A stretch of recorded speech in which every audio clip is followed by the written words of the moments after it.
Power and energy के point को आज कोशिश करेंगे कि इसकी एक्सप्लेनेशन सही तरह से हो सके।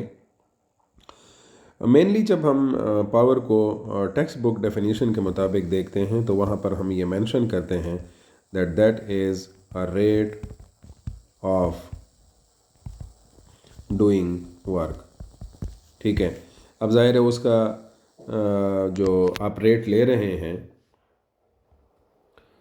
वो किसके लिहाज से है, वो है टाइम के लिहाज से। जैसे मिसाल के तौर पर हम एक्सेलरेशन को डिफ़ाइन करते हैं that time rate of change in velocity. ठीक है, सो इसी तरह से जब हम पावर को डिफ़ाइन करते हैं so that we say that time rate of doing work. लेकिन अब इसका जो बेसिकली मतलब हमारे पास बनता है या जो इसकी फ़िज़िकल इंसाइट है वो क्या बनती है, उसको हम बहुत आसान तरीके से यहाँ पर समझ सकते हैं। जैसे मैं मिसाल के तौर पर आपको एक लैडर या कोई स्टेयर केस है ड्रॉ करके देता हूँ और यहाँ पर ये पॉइंट पी से पी पॉइंट नहीं लेते, हम पॉइंट एम से एन से एम तक ऊपर जाते हैं। ठीक है, और हमने दो बंदों को ये टास्क दिया हुआ है, एक वेट उनको पकड़ाया है और वो वेट लेट से हम उसकी वैल्यू रख देते हैं 10 kg। ठीक है, और वो जो 10 kg का यहाँ पर मास इसने पकड़ा हुआ है, ये हमने दो बंदों को पकड़ाया हुआ है। दो बंदे जो हैं हमारे पास, एक है इसने भी 10 kg का मास पकड़ा हुआ है। ठीक है, और एक हमारे पास है ए और दूसरा है बी, और इनको हम कहते हैं कि आपने इस पूरे रास्ते पर से जाकर यहाँ पर इस पॉइंट तक पहुँचना है। ठीक है, और जब मैं इनका वर्क कैलकुलेट करूँगा तो इसके लिए मुझे बेसिक आइडिया किसका मालूम होना चाहिए है, एनर्जी का, और specifically work done in a gravitational field में मैं इनका वर्क कैसे चेक करूँगा कि इन्होंने कितनी पोटेंशियल एनर्जी में इंक्रीज़ लाया है। सो फाइनली जब मेरे पास मिसाल के तौर पर अगर ये टोटल हाइट 10 मीटर है, सो यहाँ पर कैलकुलेट मैं क्या करूँगा 10, और अगर जी की वैल्यू भी मैं सिंप्लिसिटी के लिए 10 ले लूँ, सो 10, और ये भी आपके पास एच भी 10 आ जाएगा, सो ये आ जाएगी वैल्यू 1000 जूल्स। सो इसका मतलब ये हुआ कि इस सिचुएशन में मैं इनसे 1000 जूल काम करवाना चाहता हूँ। अब मैं फ़र्स्ट ऑफ ऑल ए को टास्क देता हूँ, ए ये काम करता है कितने टाइम में, 1 मिनट में, और बी जो है ये काम करता है 2 मिनट में। मतलब काम करने का मतलब क्या है कि इसने यहाँ से ये वेट उठाकर इस जगह पर ये वेट रखना है, और जाहिर है इस दौरान इनका जो काम है वो दोनों का 1000 जूल है, लेकिन दोनों जो हैं वो एक 1 मिनट का टाइम ले रहे हैं और दूसरा जो है वो 2 मिनट का टाइम ले रहा है। सो अब अगर हम इसके ए की एफिशिएंसी को देखेंगे और बी की एफिशिएंसी को देखेंगे तो बहुत सिंपली हमें पता चल जाएगा कि ए ने 1000 जूल काम किया है कितने टाइम में, 60 सेकंड में, और बी ने वही 1000 जूल काम जो है ये 120 सेकंड में किया है। ठीक है, और ऑब्वियसली दोनों का जो न्यूमरेटर है वो बिल्कुल सेम है, डिनोमिनेटर जो है वो ए का छोटा है और बी का बड़ा है। सो ऑब्वियसली हमारे पास जो रिज़ल्ट आएगा वो ये आएगा कि ए की जो वर्क डन का रेट है और बी का जो वर्क डन रेट है वो ज़ाहिर है ए का वर्क डन रेट जो है वो ज़्यादा आएगा। मैं आपको एक रफली इसकी वैल्यू कैलकुलेट करके दे देता हूँ।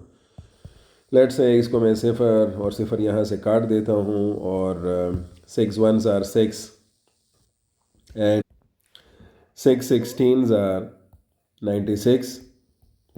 सो 96 पॉइंट समथिंग आपके पास इसका रिज़ल्ट आ जाएगा and I right it is joule पर सेकेंड। दूसरा जो है इसका भी आप सिफ़र एक काट लें यहाँ से, ठीक है, और ये जो रिज़ल्ट आ जाएगा 12 1s are 1, 96 इसका जवाब आ जाएगा, 12 8s are, ठीक है, 96। सो ये तकरीबन 8 पॉइंट समथिंग आपके पास जवाब आएगा जूल पर सेकंड। यहाँ पर ये मैंने फिगर करेक्ट कर लिया है, दिस वाज 16 पॉइंट समथिंग और ये 18 पॉइंट समथिंग है। सो ऑब्वियसली पावर जो मैं डिस्क्राइब करना चाहता हूँ कि power of A is greater than power of B, ठीक है। सो अब इस सिचुएशन में जब हम एक जगह पर लेस पावर और मोर पावर का कंपैरिजन करने जा रहे हैं, सो बेसिकली क्या हो रहा है इसमें, वो 1000 जूल एनर्जी को परफॉर्म कर रहा है या प्रोवाइड कर रहा है कितने टाइम में, लेट्स से 120 सेकेंड्स में। और दूसरा साहब जो है ए वाला वो 1000 जूल प्रोवाइड कर रहा है 60 सेकेंड में। सो ऑटोमेटिकली इसकी जो कन्वर्जन फैक्टर है ए का बी के मुकाबले में वो क्या है, तेज़ है, और इस वजह से ये इसके पावर की वैल्यू जो है वो सेम हो जाती है। और ज़ाहिर है अगर हम वर्क पे क्वेश्चन करते हैं तो यस, वर्क इन दोनों ने सेम किया है। सो पावर जो है ये बेसिकली काम का या वर्क डन का कंपैरिजन नहीं करता, वो पावर कंपैरिजन किसका करता है, दैट हाउ क्विकली और slowly the energy is liberated or converted। सो ये बहुत ज़रूरी चीज़ है कि जब आप पावर के बारे में समझ रहे हो तो बेसिकली पावर का हमारा मकसद ये होता है दैट हाउ क्विकली और slowly the energy is liberated and converted. और उसका ये जो मैं और ये जो एनर्जी से मैं इसको रिलेट कर रहा हूँ इसके पीछे लॉजिक क्या है, वो लॉजिक ये है कि हम ऑलरेडी